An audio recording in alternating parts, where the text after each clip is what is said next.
او بچه او توپ چرک است در دستتان نگیرین مریض میشین. تو چی؟ من مریض میشم تو خود نمیشی.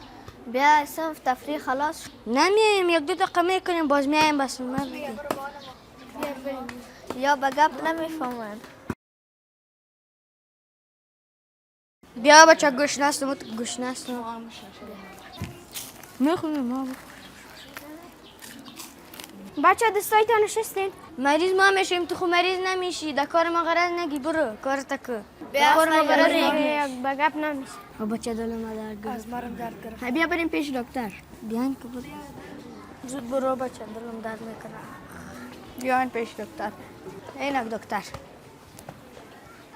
دلم درد میکنه. بیاید اینجا بشینین بفرمایید.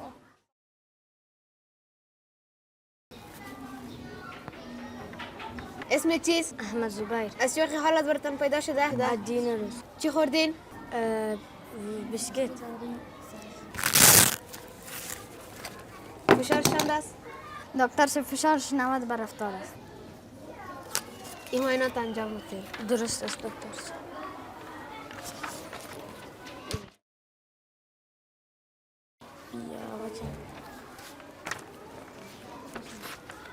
دکتر سے من معاینات در معایناتتان باکتریا و میکروبات دیده شده از اثر تماس با میکروب ها پیدا شده. قبل از خوردن غذا و بعد از انجام بازی دستایتان را با آب پاک و صابون میشین.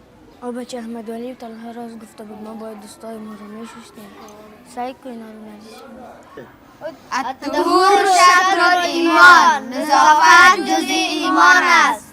دانش آموز سالم، دانش آموز موفق.